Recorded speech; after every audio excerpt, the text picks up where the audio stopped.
Selamat siang pemirsa, inilah info terkini Soranet TV bersama saya Silve.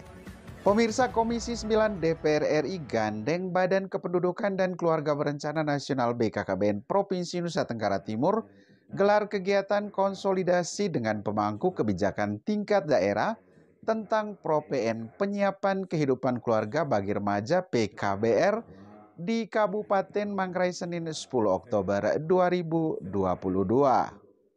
Kegiatan yang dibuka oleh Bupati Manggarai Heribertus Nabit juga dihadiri Kepala Perwakilan BKKBN Marianus Maukuru, Wakil Ketua DPRD Kabupaten Manggarai Osi Gandut, Pimpinan OPD Kabupaten Manggarai Perwakilan Keuskupan Ruteng, Ketua Sinode Gemit Camat Langkerembong, para penyuluh KB se-Kabupaten Manggarai, para guru SMA SMK serta para siswa-siswi SMA SMK di wilayah Kecamatan Langkerembong Kabupaten Manggarai. Kepala Perwakilan BKKBN NTT Marianus Maukuru dalam sambutannya mengatakan saat ini PKBR merupakan kegiatan prioritas nasional. Dijelaskan Marianus, untuk meningkatkan sumber daya manusia remaja yang berkualitas harus diperhatikan dan dipersiapkan sedini mungkin. Selain itu, para remaja juga harus diperhatikan kesehatan jasmani maupun secara produksi untuk nantinya melanjutkan keturunan yang berkualitas.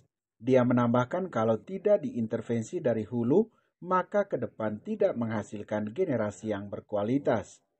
Pada tahun 2024 mendatang, sebut Marianus harus mencapai Indonesia emas serta menyiapkan generasi emas. Generasi emas tidak begitu saja dicapai tetapi melalui estafet yang harus dilewati. Estafet yang harus dilalui, sebut dia, harus menciptakan bonus demografi. Masyarakat harus memiliki pendapatan ekonomi yang tinggi sebagai persyarat. Kalau bonus demografi bisa raih, maka dengan sendirinya kebutuhan-kebutuhan ekonomi keluarga terpenuhi sehingga masalah stunting bisa diatasi, kemiskinan ekstrim bisa diatasi, serta kematian terhadap ibu dan bayi bisa diturunkan. Saat ini, sebut Marianus, di NTT masih ditemukan remaja usia 12-19 tahun atau 20,4% ditemukan banyak yang hamil muda atau hamil di luar nikah. Jumlah penduduk di NTT, kata Marianus, berjumlah 5,4 juta jiwa. Usia remaja sekitar 700-an ribu jiwa. Rasio penduduk NTT antara perempuan dan laki-laki sama dengan 1,099 atau 1:1. Marianus mengapresiasi kepada Pemda Manggarai karena sejak Agustus 2022 lalu telah menurunkan 4% angka stunting di Kabupaten Manggarai. Dalam waktu 6 bulan ini, jelas dia, Pemda Manggarai mampu menurunkan angka stunting mencapai 16% dari 20%. Sementara itu, Bupati Manggarai Heribertus Nabit dalam sambutannya mengatakan angka stunting di Kabupaten Manggarai turun hingga 4%.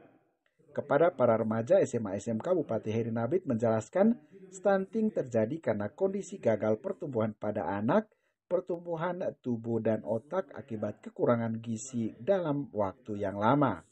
Sehingga, kata Bupati Heri Nabit, anak lebih pendek dari anak normal seusianya dan memiliki keterlambatan dalam berpikir. Yang paling buruk dari stunting, jelas Bupati Heri, adalah punya otak tidak bisa berkembang karena kurang gizi. Stunting terjadi karena sejak usia dini tidak memberikan asupan gizi yang cukup baik. Untuk mencegahnya, sebut dia, perbanyak makan makanan bergizi yang berasal dari buah dan sayur lokal sejak dalam kandungan. Kemudian diperlakukan pula kecukupan gizi remaja perempuan agar ketika dia mengandung ketika dewasa tidak kekurangan gizi. Demikian info terkini Soranet TV, saya Silve pamit, selamat siang dan sampai jumpa.